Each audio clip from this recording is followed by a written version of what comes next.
Sobat Kompas TV, saat ini kita update 3 berita terpopuler yang terjadi pada hari ini, Minggu 7 Juli 2024 bersama saya Pompes Yulingga. Istana memastikan pembangunan rumah pensiun bagi Presiden Jokowi dan Wapres Maruf Amin sudah sesuai dengan aturan. Hal ini disampaikan staf khusus Presiden Grace Natali merespons kritik pengadaan rumah pensiun Presiden yang nilai tak etis karena masa jabatan yang belum selesai.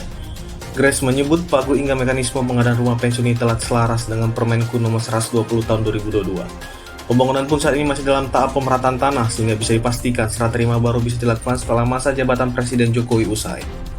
Terkait pembangunan rumah pensiun bagi Bapak Presiden, ini semua sudah sesuai dengan ketentuan Peraturan Menteri Keuangan nomor 120/PMK 06/2022 tentang penyediaan standar kelayakan dan penghitungan nilai bagi rumah kediaman mantan presiden dan atau wakil presiden Republik Indonesia.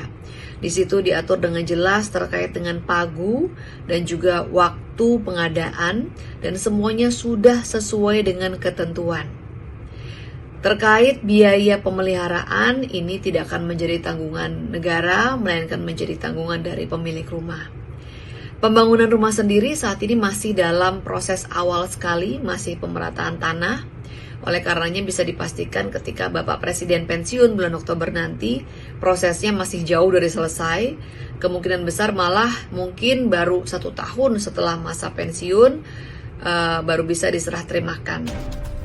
Keluarga dan kuasa hukum buka suara terkait seorang pemuda berinisial MRR yang diduga mengalami penyiksaan dan penyekapan oleh sekitar 30 orang selama 3 bulan di kawasan Durensawit, Jakarta Timur. Kuasa hukum korban menyebut kasus ini berawal dari kesepakatan jual beli mobil antara korban dan terlapor berinisial HRH yang bilang korban disekap dan disiksa secara kejam selama 3 bulan di salah satu kafe di kawasan Durensawit, Jakarta Timur. Kuasa hukum mengatakan sampai saat ini polisi belum mengamankan barang bukti dan memeriksa para terduga pelaku. Dan dapat segera bertindak untuk menangkap pihak-pihak yang terlibat karena kami sudah melakukan pelaporan itu dari tanggal 19 Juni. Dan sampai dengan saat ini baru saksi pelapor saja yang dipanggil dan belum ada saksi dari terlapor, seperti itu. Kami berharap bahwa semua bukti-bukti itu bisa langsung diambil gitu kan. Sejumlah nama muncul sebagai bakal calon gubernur Jakarta yang akan diusung PSI. Ada Ketua Umum PSI Kaisang Pangarep hingga Ridwan Kamil. Sejumlah Dewan Pimpinan Daerah atau DPD Partai Solidaritas Indonesia di Jakarta telah mantap merekomendasikan sejumlah nama untuk dipilih PSI maju jadi calon gubernur. Dari usulan tersebut, ada nama Kaisang Pangarep, Ridwan Kamil, PJ Gubernur Jakarta Heru Budi hingga Sandiaga Uno.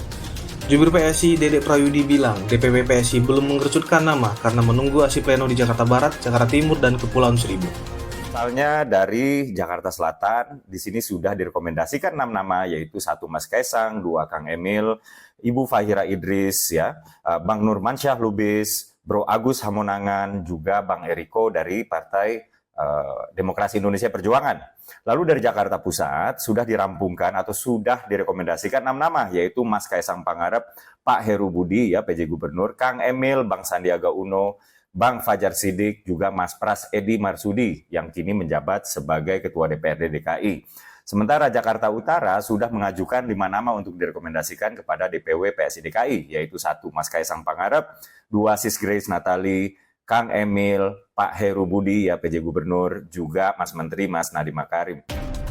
Nah, sahabat Kompas TV, itu dia 3 berita terpopuler yang terjadi pada hari ini.